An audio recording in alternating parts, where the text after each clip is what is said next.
But of course, also while learning about the Beatles and, watching Yellow Submarine, I found like an opportunity to use some of my own skills as like a video editor slash, like audio, mixer and stuff like that, which is, like a passion of mine that I've been doing for, a few years at that point.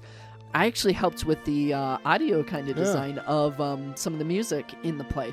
And that was a really awesome thing that I could do, because I don't know, the skill level of some of the other people with like audio stuff, but that was something I knew how to do, and something that literally everyone pointed at me when Mr. Carlson was like, do we have someone that can edit audio? And everyone pointed at me. I'm just like, I can do it.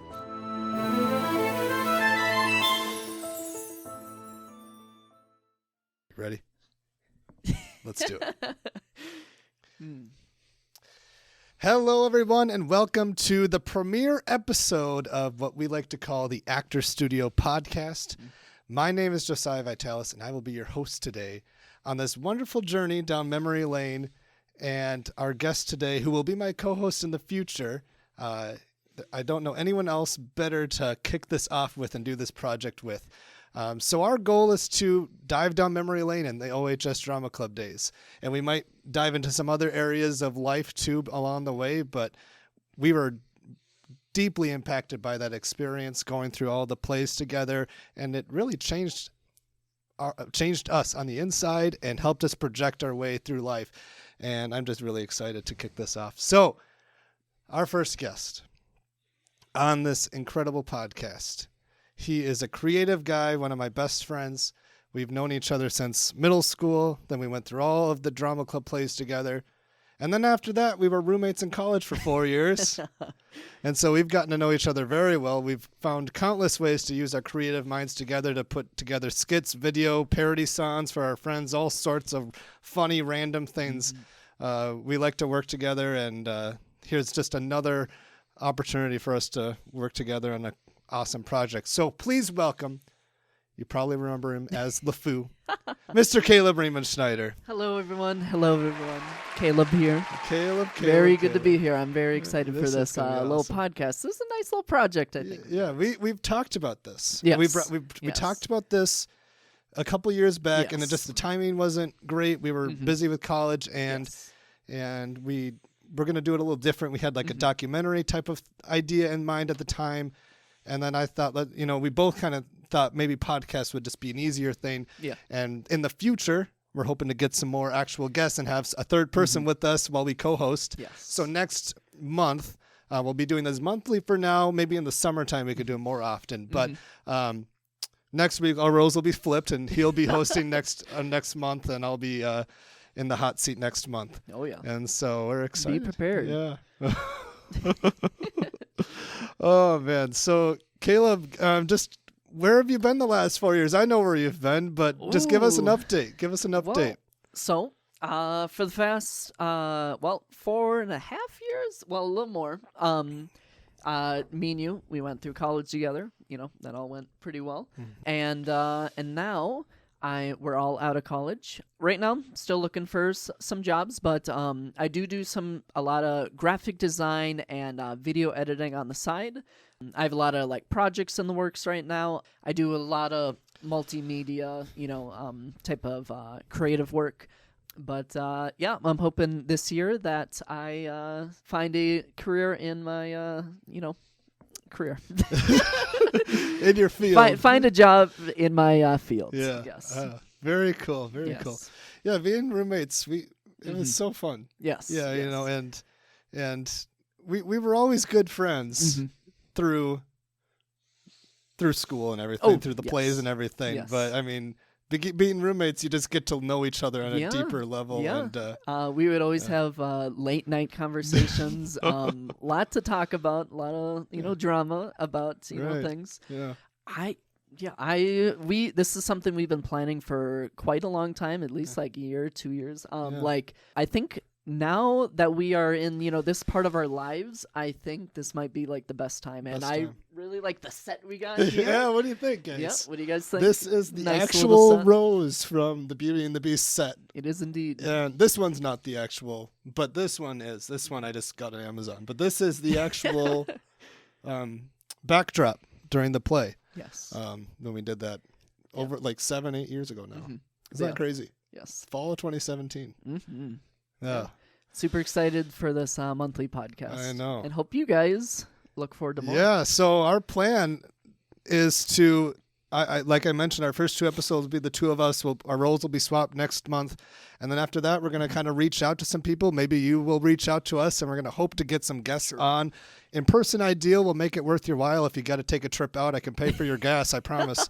Or we could try to do it virtually. That can always cause some challenges, but we can always try to make that happen too. We can definitely make that work. Anyway, let's talk about you, Caleb, and your journey through Drama Club. So you were not in the OMS shows, right? No, you were not in the OMS shows. So tell us, how did you get into the OHS shows? Because you started right away and you did all of them. So talk about that. Yes. So it was, freshman year, of course.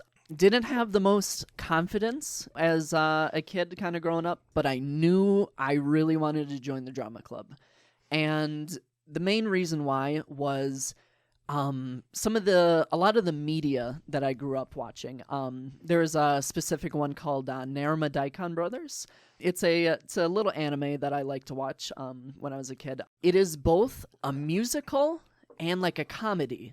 And I just love the concept so much. And I always just wanted to do a musical from that point on. I knew that, the people in the OHS Drama Club was, really kind, really, inviting and stuff like that. And I really wanted to join it and, get to know everyone. Yeah. Awesome. So your first show would have been Robin Hood with me. Yes. What was your first experience acting? Ooh. What was your first role? Well, my name in the play was Little Albert. Albert. I was thinking it was Alfred. I couldn't remember it. I think his name was Albert. Albert. I think you're right. Yeah. I was technically one of 4 kids, but we only really had like me and another person with me, and then I think a little girl. I can't remember. It was, because it was just like 3 children instead of like 4/5. I can't remember how many kids there were. I got a few extra lines. Oh, that's how they yes. Okay. So that was pretty nice to start out with. Definitely, that it was the start of basically just taking, the roles that I get and, doing the best that I possibly can with. And, that is like a motto that I lived by all throughout high school. I definitely had some smaller parts, but later on had some bigger ones. And, I made the absolute most out of it. And I very enjoyed every single part I've done. That's awesome. Yes. It's a good mindset to have. And I think we had a lot of in our grade that had that mindset, which is a good thing. Yes, I agree. Because we all have different gifts and different talents, and it just work in different roles and things. And I know I was also just not very confident early on too. And we all just grew, especially into that sophomore year. But speaking of gaining in confidence, one thing you were known for, especially I'd say the last 2 years, junior and senior year. You always had a distinct voice for your characters. And the first one that I remember when I look back is The Princess Bride with the King. Yes. And I 100%. Think maybe in that spring of sophomore year when you were one of those 3 guys at that beginning scene that Monday Leads to Murder. Oh, yes. The death scene. Yes. So that was maybe there a little bit. I think it was there a little bit. Yes. But then really for sure that junior year with Princess Bride was when you started kind of doing your voices and experimenting a little bit more. So you're definitely more out of your shell then, at least from what I've been just reflecting on over the past week or so. So talk about coming up with voices for your characters. Yeah. So, Drama Club definitely helped me to become more confident, not only with like acting and just, being social with people, but also just training my voice and really kind of developing that, like character. Voice is very important, with your character, I feel like. And a lot of the characters that I had, a lot of them were like older men, and some of them, with the Monday Leads to Murder, kind of, suave, interesting type of characters. That was kind of like, I guess, the start of, like something I wanted to, do with a lot of my characters. And, of course, it all everything kind of accumulated and stuff, and went all the way up to like Lefou and Jude, definitely my senior. Those were my favorite characters, I've ever done. They like I became those characters, and I feel like it's definitely enhanced the experience. Yeah.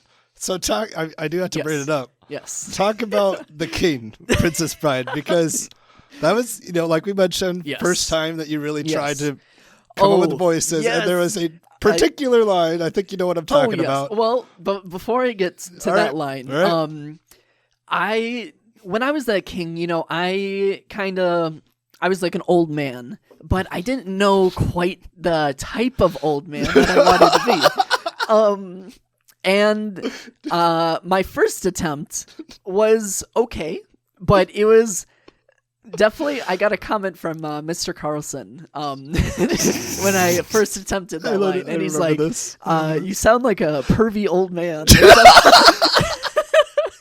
I remember watching this. The character is kind of like that, but also he's not quite, like that. He's kind of, like uplifting and, kind of, like a comedic character. While my first attempt was more like a rough, gruff type of character. I can do it. It was so the line was "She kissed me," and it's a very comedic line with the old man, the king actually, I guess. But the first attempt is more something like this: "She kissed me," like a. "She kissed me," or "Oh, she kissed me," or something like that.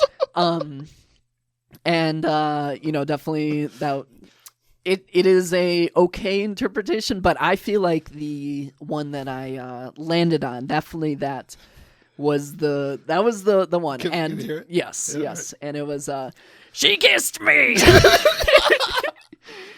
"She kissed me." Yeah. Yeah, so more like a kinder king type of thing, but he's got that funny side. But yeah, for the most part, the king, he didn't really talk for most of it. That was kind of his like most iconic line. But it was a fun little part. I really liked it. Yeah, it was such a fun play.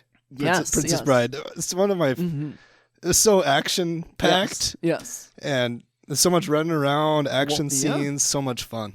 Yeah, that'd be a fun one to do. Yes, again. And we had the dance battle. Or no, that was Robin Hood. That was Robin Hood. But yeah.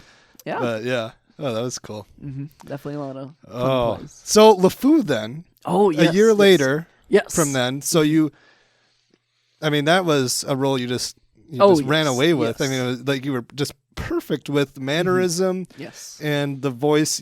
I think you just naturally kind of almost have that sort of mannerism in a voice, voice range is kind of like in that, and I can definitely, I can kind of like picture the idea of Lefou, definitely. So with Lefou, it's not only like the tone of voice that you need, but you also he has certain like mannerisms. There's a certain way he kind of talks, which is interesting. just like, "Hey, Gaston," right. Like there's kind of like a kid in a way. Yeah, very, kind of, childish in some ways. But he, like a little brother looking up to, his older brother, kind of Gaston. That was probably one of the hardest ones to do, honestly. It definitely took me a while to kind of get into the character, but once I did, my voice definitely translated pretty well to, singing, because that's also very important. It's one thing to not only change your voice to, be a character, but also to sing as that character. Yeah. Oh, absolutely. And, just, yes. Yeah. Oh, absolutely. That's hard, especially when you're doing, I mean, that can strain. Oh, yes. 100%. Yeah. "Gosh, it disturbs me to see you, Gaston, looking so down in the dumps." Yes. So good. So definitely good. Definitely a good guy. Yeah. I really love that role. And then Yes. your final was the surfer dude. Oh, Surfer dude. my boy Jude. That was probably, even though, I definitely had more lines, I guess, and, more of like a kind of a role in Beauty and the Beast with Lefou, I really loved Jude. I think that's my favorite play and probably my favorite role out of all of them. Yeah. Sadly, we didn't get to do a lot of the performances. I think we only did 2. Let's see. I think we did 3. I think we did 3. Yeah.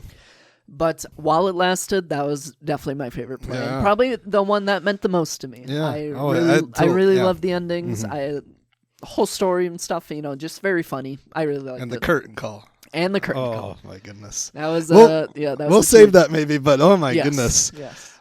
So tackled a lot of your voices. So you were and I look back at my high school schedule, went through school obviously, and then you would oftentimes not even go home. Yeah. And then you would come, you would go get Subway or something and come back. Yes. And then it would be rehearsal for 2 or 3 hours, whatever it was. Yeah. So what kept you in drama club? Because that's a big commitment doing that through the majority of the school year, really. Yes, very big commitment, but it's something you're signing up for. You gotta really pull through and make sure you're there on time, make sure you're there on stage. I think for those first 2 years, I would go to the library, the local library, and hang out there, read books and stuff like that. And then I would walk all the way back, and I was also walking by.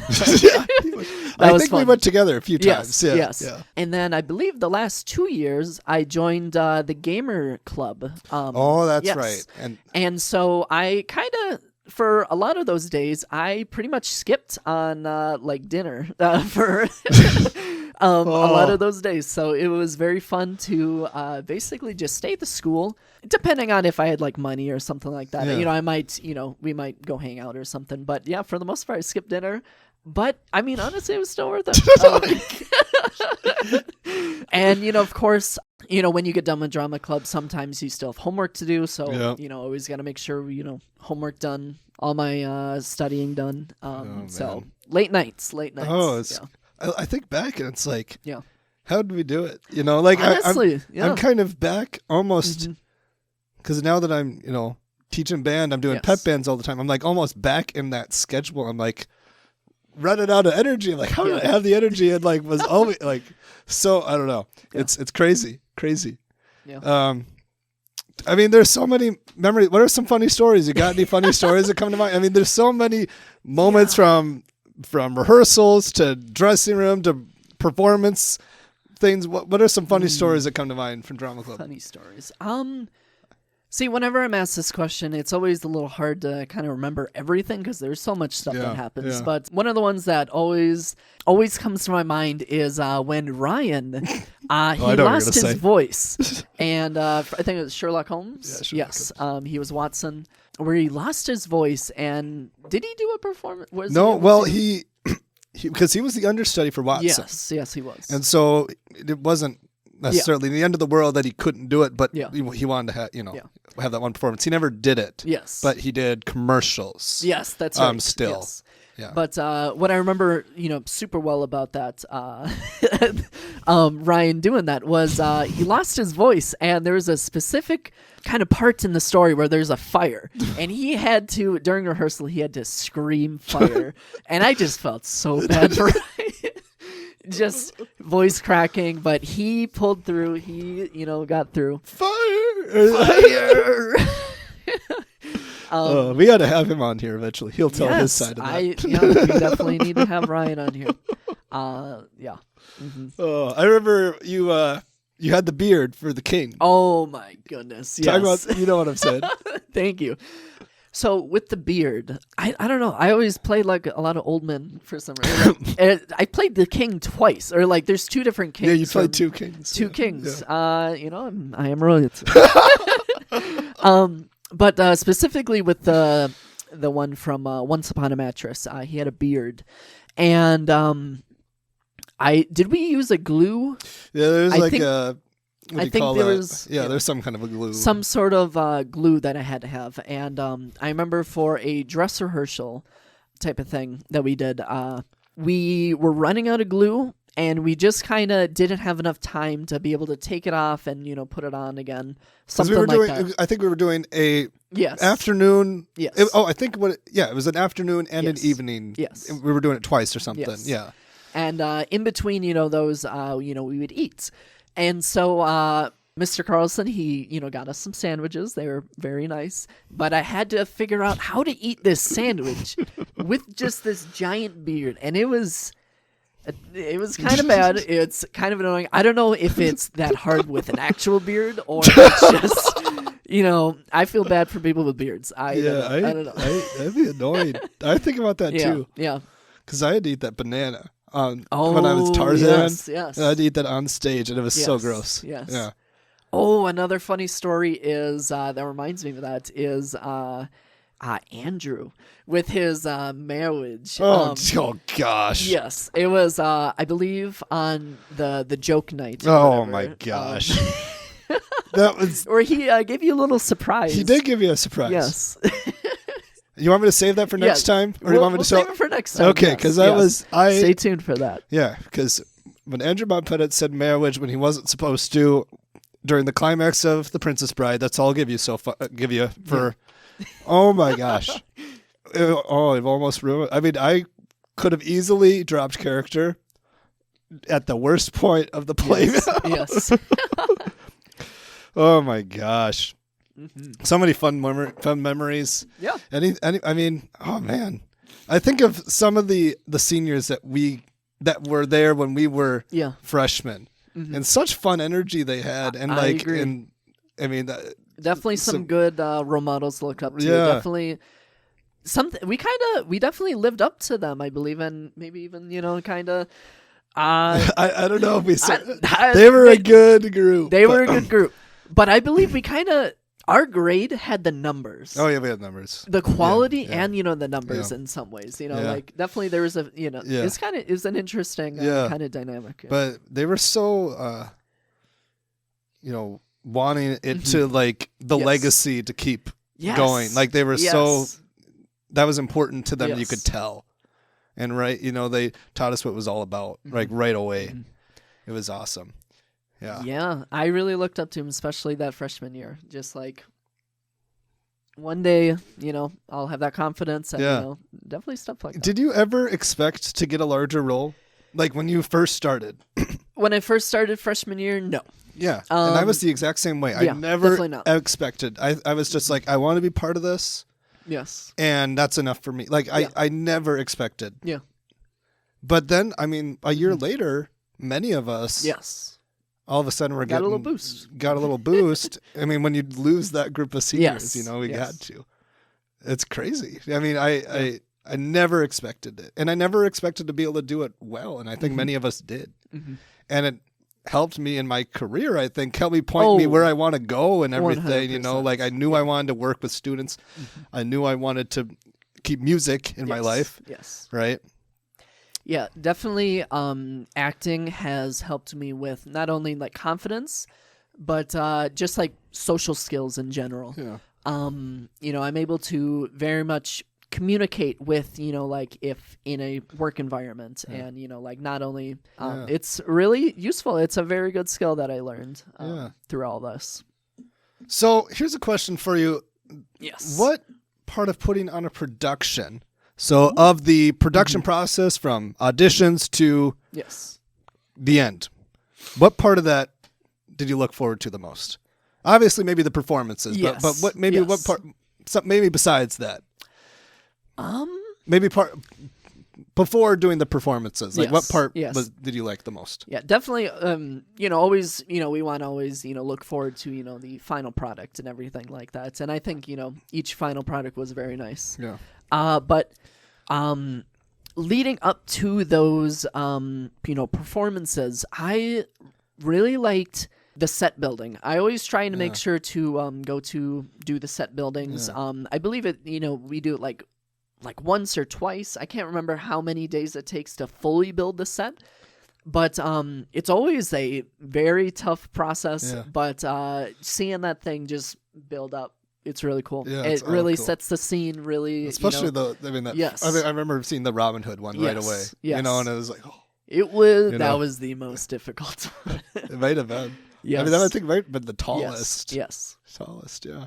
Yeah, but the set really sets the scene, sets the atmosphere, and it allows us to be able to fully get into the character and, figure out what transitions are and everything like that. So it kind of really helps with the learning process of, like how this play is going to work. So that's pretty nice. That's awesome. Yeah, I loved rehearsals. I mean, Yes. they were just fun. Like Yep. almost all. I mean, they were intense at times. Like we gotta Yes. work on things, Yes. but they were always super fun. Mm-hmm.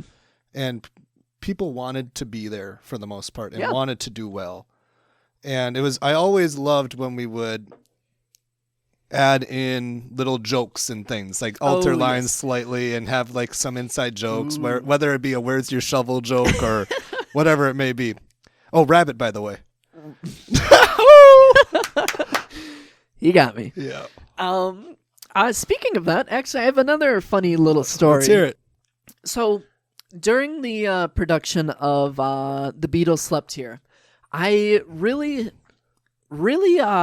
rediscovered my love for the Beatles themselves.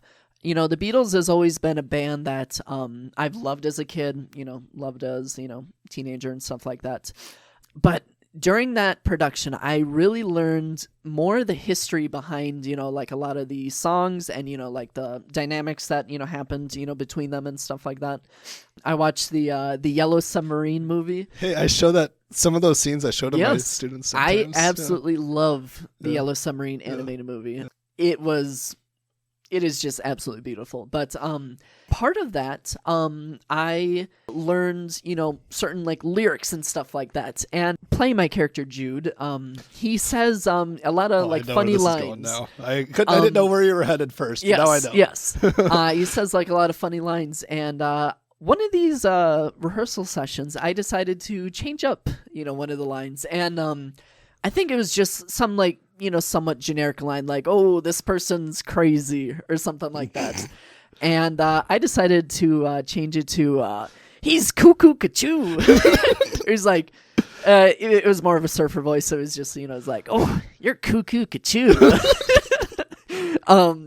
Something like that. And then Mr. Carlson just had to like stop the thing. He's just like, "That's genius." I'm like, yes.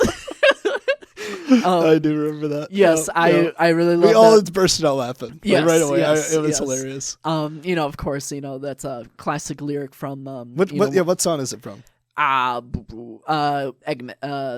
the Eggman one. We are the Eggman, or Oh. the Walrus. Oh, I am the Walrus. Yeah. I knew I Yes. knew it was, yeah. Yes, I'm the Walrus. I love that song. Yeah. Very good. But of course, also while learning about the Beatles and watching Yellow Submarine, I found like an opportunity to use some of my own skills as like a video editor / like audio mixer and stuff like that, which is like a passion of mine that I've been doing for a few years at that point. I actually helped with the audio kind of design of some of the music in the play, and that was a really awesome thing that I could do, because I don't know the skill level of some of the other people with like audio stuff, but that was something I knew how to do, and Right. something that literally everyone pointed at me when Yeah, Mr. that's Carlson right. was like, "Do we have someone that can edit audio?" And everyone pointed at me. I'm just like, I can do it. And then you went Yes. above and beyond with it because Oh, yes. talk about the Yes, little things you added into those. Those yeah. are pretty funny. Well, first, I decided, and Mr. Carlson approved, of having a little short video that kind of like gets us into the mood of the play itself. And went through I Yellow didn't know Submarine. that you were the one that requested that. Yeah, You yeah, did. Yes, I didn't know yes. that. Oh. Or I believe, or I think Mr. Carlson and I, one of these days, we're just kind of talking about, throwing okay. ideas, and Yeah. I think that kind of came up, and I was just like, Okay. yes, I can, edit a little small video, using Yellow Submarine, because, we both really like the movie and stuff. Yeah. And I think it's just kind of nice to kind of get a feel for, something, and I don't think, have you ever used the projector like the big projector Yeah, we for hadn't any used, play. not that I remember. Not that I know of. Yeah. And it's kind of an interesting experience. Yeah. But the other one was the curtain call. Yep. This one was good. There was 2 specific ones that I had to do. And kind of Mr. Carlson really needed certain songs to transition to other songs at different times for this curtain call. Oh, what was the first song? It was it wasn't Eleanor Rigby. I don't remember. But yeah. Oh, it wasn't Help? Yes, it was Help right away. Yep. So it started out with Help, and then I believe it goes into Eleanor Rigby, and then it went into like Hey Jude or something like that. Yeah, there was a couple. There might have been some other ones in there too. Yes. I can't remember the order now. The Carry My Weight. Carry That Weight. Was yeah. good. Oh yes, that's right. Yeah. Yes. Yeah. Carry That Weight. The end.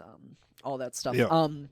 And that was very fun to do, and transitions very nice. And I even added in my own little flair to it, little comedic touch. Some of you might not know this. Yes. Yeah. Well, actually, the yes, I added my own little comedic touch to that. I believe it's called like Revolution 9 or something like that. It's one of the really weird albums from the Beatles where it's just number 9, number 9, number 9, number 9.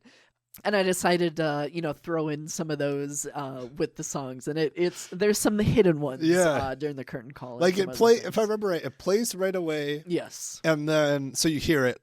Yes. Normally, and then it goes to another song. Yes. And you hear them coming back, but then there's some other ones that are hidden throughout. There is. Yes. Yeah. So fun little Easter egg. Yeah, that's awesome. Yeah. That's definitely the reason why I prefer the Beatles Slept Here over Beauty and the Beast, just because that little extra touch that I was able to add. Yeah, that's really different that I than acting. Yes, different. Definitely adds in like both of my passions. Right. Like graphic design and editing with my love for acting. Yeah. And awesome. So you kind of already answered this a little bit. So. Would Jude, if you could play another part, if you could play a past role again, would it be Jude or would it be Lefou or what would it be? See, that's a tough question. If you could choose one. Right? Yes. See, my favorite role of all time was Jude, but I feel like it's not something that I need to play again right now. Yeah. The one role that I would love to play again right now would be Lefou in this case. And I feel like where I am currently, like in my life with, confidence and stuff like that, I feel like I could do an even better job playing Lefou, and I could improve upon it, and I would just really love to get the whole gang back together. Yeah. Even if it's just like a small little, thing, I would love to do like a small little Beauty and the Beast read through. I would love that. That'd be fun. Even just a read through with the even just a read through. That would be very fun. I think that'd be cool. Yeah. But that's the one I would love to redo again. We knew about Beauty and the Beast that it was going to happen for 2 years. It was announced, I believe, when we were sophomores, right after Once Upon a Mattress. I remember like toward the end of it, Mr. Carlson announced in 2 years, he felt this was the right group, that in 2 years we would be able to pull it off and do well with it. So, but then we watched it live at Chanhassen and a few times. Very good experience. And that definitely changed my perception of, because I had just seen the animated movie and the theatrical version, same story, but a lot more to it, a lot more songs, more depth. Yes. What was it like? Did you always want Lefou? What was it like kind of thinking about where you were as we got toward Beauty and the Beast? What was that like? Yeah. See, for the longest time, leading up to Beauty and the Beast, I didn't know exactly which character I wanted to be. Because I remember watching, the animated movie of Beauty and the Beast like a long time ago, but I wasn't always super like familiar with a lot of the characters kind of at the time, and I definitely watched it kind of before we got into the production of it, and I can't remember. I know for sure I wanted to play Lefou, and if not, I think maybe the Maison de Lunkai. Oh yeah, maybe. the Mitsuo, I think that was Dark. yes. I think. I think that was maybe my second choice, but honestly, I was more leaning towards Lefou because I feel like with like my vocal range and stuff like that, and I love comedic characters that I can add voices to. Yeah. I felt like that role would definitely fit me a little bit more, and it just so happened that I got the role. Yeah, so it that was nice. Yeah, and it just felt like it just was perfect. Yes. Like as far as the cast, like if you swapped anyone, it wouldn't have worked Honestly, as well. Yes. Yeah. And it kind of got a little, everyone expected it to be a certain way, and maybe it didn't turn out exactly what they were thinking. But the way it turned out with the cast was, I mean, I couldn't imagine any other way. I agree. An example. I remember everyone kind of expected Ryan to get Lumiere. Mm-hmm. And then Ryan got Cogsworth. Yes. And his brother Sean got Lumiere, and that was beautiful match. It was a very beautiful match. And then Ryan and Josh shared Cogsworth, and it was different types of they're totally different personalities, but it worked really well. And two different flavors of Cogsworth, I would say. Josh and Ryan, their personalities are a little different. Yeah. But in a good way. Yes. I mean it just was perfect. Yeah, honestly, Ryan could definitely do a very good Lumiere, but it's that dynamic of the Cogsworth and his younger brother's Lumiere that kind of made it a little bit. And his brother's a little more outgoing, which is Lumiere's, and definitely so it just the personalities fit better. Yeah, and we're high schoolers. We all were like, this is the biggest show that we were ever going to do. We wanted to, expected it to be a certain way. Of course, I wanted Beast, and I'm thankful for that opportunity. But the way it worked out, maybe it wasn't exactly what we expected, which I think a lot of it kind of was. But I mean, maybe not exactly. But I mean, I couldn't imagine any other way. The one that really stood out was Ollie's. As Gaston. Yeah. He truly embodied that character, and he kind of gave a unique take on the character in some ways. I like your take on it. Talk about your take on it. That's good.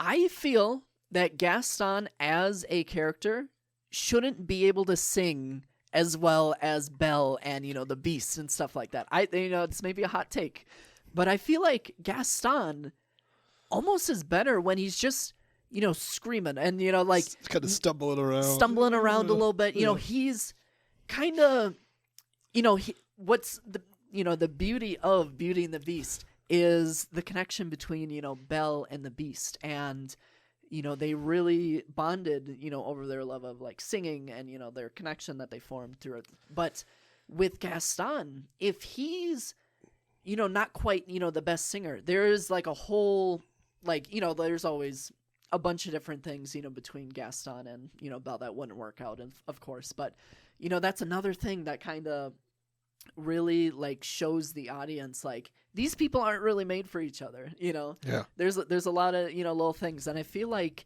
Ollie's, interpretation of Gaston, he's not a trained singer. And that... Yeah. He of course did his absolute best, and he did a really good job. It was great when he was with the group. Yes, it was great with the group as far as tonally. Mm-hmm. Yeah, but I feel like that interpretation was one of my favorites. Honestly, yeah, it was fun. He did very good. Yeah, fun. On me, yes.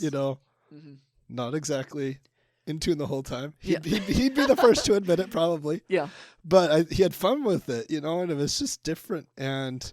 It worked. I think so. It worked really well, and it just brought us all together. And Noah too. Oh, yes. Noah yes. and that very nice, kind of father figure, very kind. Gentle. Very, very much captured that character. Yeah, it was a good thing that I was never on stage at the same time as Ollie, because as the Beast, I should tower over him. But that true. But that obviously was not the case. Yeah. But yeah, Noah, another one who wasn't a trained singer before, wasn't in choir, and he I mean, he just worked hard. They both did, Oh, and did 100%. really well, you know. Yeah. And that sound he had to sing was hard too, but Yes. no matter what. Yeah, another very funny story about this. If you have your copy of Beauty and the Beast, You better have it. which you better have, if you go to Noah's song, what was it called again? No matter what. No Matter What. It's toward the beginning, first 25 minutes or so probably. Yes, it's a very challenging song. You sometimes if you're kind of untrained with music, you don't quite know when to start singing. There's no like It's not a clear beat. Yes, it's like, not a clear beat, not Yep. a clear cue that Yep. leads you into it. And if you look at your copy of Beauty and the Beast, and if you look very, very closely, you can notice Lindsay Pennell, of course, looking him in the eyes, and the music's playing, and you just see him looking at her, and she just goes like the smallest of head nods. Yep. That cues him in. Yeah. And it that worked. is just a like we were magical. watching Yes. it and like we saw it like, and then he came Yes. right in and it was like perfect. Like, of course, if you're like, a bunch of feet away, like you won't be able to notice that. But watching the and video, it just looks natural too. Like you Yes, could just yes. like nod like happy, like like it just looked natural. Yes. Yeah, it's awesome.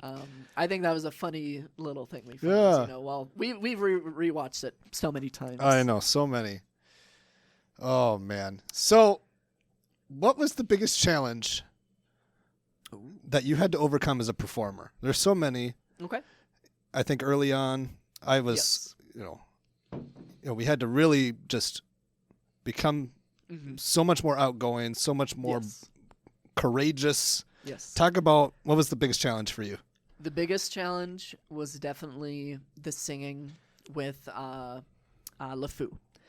So the first musical we did was Once Upon a Mattress, and I was just night number one. I was in a bunch of groups. There was one line where I had a small solo with that one. Hey nani nani, is it you? Hey, nani, nani, nani, no. And that was always the one that kind of tripped me up a lot. But I eventually did figure it out. You had another short, so I swear you did. It was, Oh, there was something else that we were like trying to work on. I think there might have been. I can't quite remember. I can't remember now, but there was something else. But for the most part, with night number one, I was mostly in groups and stuff like that, right. and I was able to easily adapt to, the group singing and stuff like that. It's a lot different when you're by yourself. Yes, like, a lot different when lot you're by different. yourself. And I am definitely not trained in singing at all, but I do have like a history of doing singing like in the past, and stuff like that. So I just kind of go by ear and stuff like Yeah, that. and you're able to match pitch. Yeah, well. yeah. Yeah. you're able to match. And the biggest challenge, as I was saying, was Lefou. And one of the biggest hurdles when you are singing, and something that I really just had to like overcome, and was I need to go all out. If I need to go all out, because if I'm not going all out, then it won't be good. It's kind of a hard thing to describe, but I remember vividly thinking about this. Yeah. Because if I'm not using my full vocal range, I just won't be able to succeed in a way. It's kind of hard to describe. And that was something I really kind of needed to overcome, and I think I did, pretty well. I think I definitely did a lot of practicing, at home and stuff like that. Yeah. But It's hard because, especially when you're not trained in choir and singing, definitely not.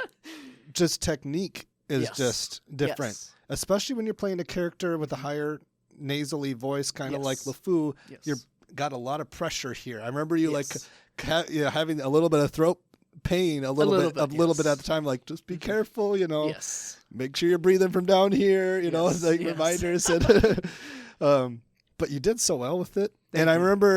remember the Bob song in particular. That was such Ooh. a tough song, and oftentimes because everybody was around the audience, it wasn't Yes. in sync with the music. Mhm. And you were one that really led the charge on keeping Yes. it with And it's hard. I mean, everybody, Yes. I mean, in the whole play, practically sang that song. Yes. And it was all around the audience. They all had the lights and everything. And that was a tough one. Do you remember that? Yes, I very much remember that. Yeah. I wanted to make sure my voice was heard, and that, maybe if, some of the other, actors, they weren't as confident, maybe if they just heard my voice, they would be able to, be able to also, Part of being a leader, right? Yeah. Yeah. And I definitely wanted to make sure, because that was a really big scene, it's got to be impactful, it's all in the audience. A lot of stuff that goes into that. Yeah. Mm-hmm. Who were some members you loved working with? You had some duos that were kind of ones that kind of came back again and again. You and Ollie and some others. Who were some members that you loved acting with? I really loved acting with Ollie. It was always weird. For some reason, a lot of the times I kind of was like some sort of like sidekick to him in some ways with a lot of the roles I had. Like with the the king and the prince. And we were both the guys that got murdered in the beginning of he was one of those too, yes, wasn't he? Yes, Okay. Monday Murder. And then of course with Lefou and Gaston and stuff, and not only that, but like me and him were table tennis buddies. During the tournaments. That's and right. Stuff like Yep. that. So I think we had a very good dynamic. A lot of the other characters weren't as like involved as Lefou and Gaston, but there still was that connection between the characters in some ways. But that was very fun. I very much liked acting with the kids in the Beatles Slept Here. The kind of group dynamic that I had with those they kids. were all younger. Yes. Yeah. I was one of the cool surfer bros. Fit right in. That was awesome. Yeah. Who was so? I'm trying to think who was all with you in that. It would have been probably Isaiah Fultz and Daniel. Yes. And then Michaela Johnson, I think, and it was you. I believe so. I think it was the four. That was a fun That group. was a fun little dynamic. Yeah. Mm-hmm. Awesome. Yeah. Something I realized recently, I don't think we've ever had a scene where we interacted together in an OHS Drama Club play. Let me think. I was thinking about this. I was going through each play. I do not think we've ever spoken to each other in an OHS Drama Club play. I don't think so. I was going through every single one. I don't think so. And that was crazy to me. Because let me think. Robin Hood definitely not. Robin Hood definitely not, because we were like in two groups. Like I was one of the merry men, you were one of the kids. Yes. Monday Leads to Murder, or no, Sherlock Holmes, you were just commercials. I was on the stage for that. So no. Once Upon a Mattress, I was Harry, you were one of the kings. Yes. There may have been an interaction there. I don't think so. I don't think so. Monday Leads to Murder, no. Because you died at the beginning. Princess Bride, no, because you were the king. The cop. Oh, you're Officer Binky. Officer Binky. That was Incognito. That was Incognito. And that was after Princess Bride. I don't think I talked to you there. I don't think we interacted. Because I was the hippie guy. Yes, you were. I was the hippie guy. I pretty much only had scenes with, it was Lindsay and I, and then there was one other scene where I like played the guitar and got like dragged off stage or something. I don't think we, and then Beauty and the Beast we never did. Yeah. Beast and LeFou never talk. And Beatles Slept Here we never talked. Yeah. Isn't that crazy? Isn't that kind of weird? I realized that recently. Yeah.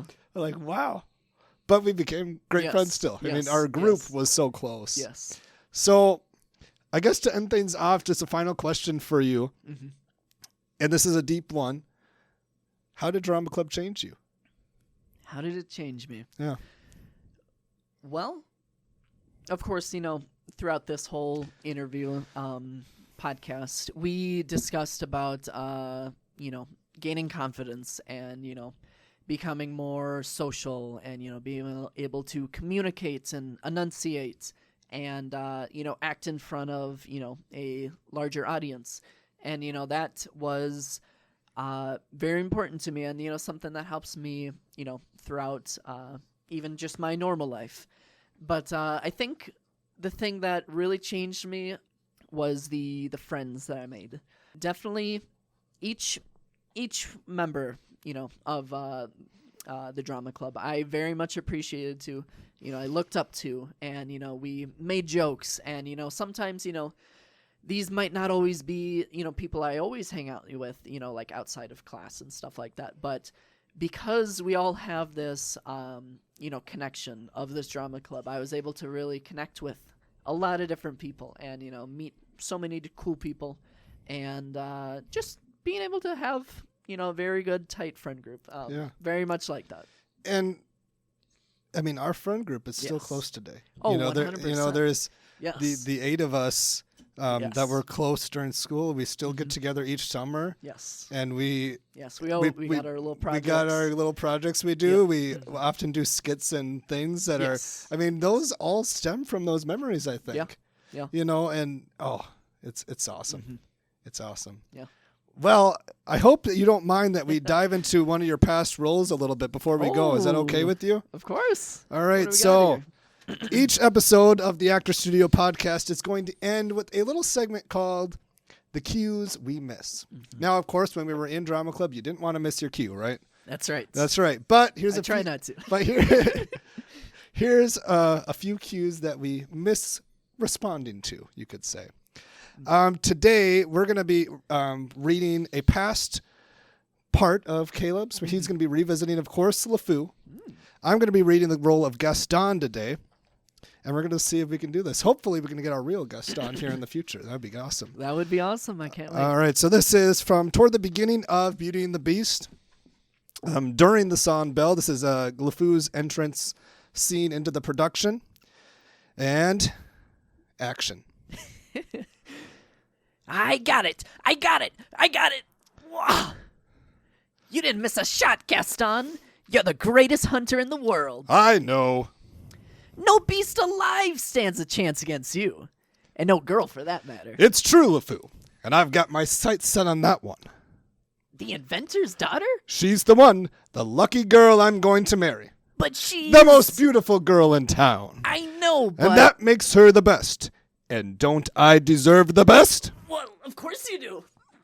And scene. Woo-hoo! You still got it, man. I still got You it. still got it. I love that. Oh, fun times, fun times. Thank you for starting this with me. Yes. There's no one else I'd want to do this with. And I mean that genuinely, and No I'm problem, excited. Josiah. I'm excited to hear the questions you got for me I've got some good ones. when we do this next Yes. month. So stay tuned.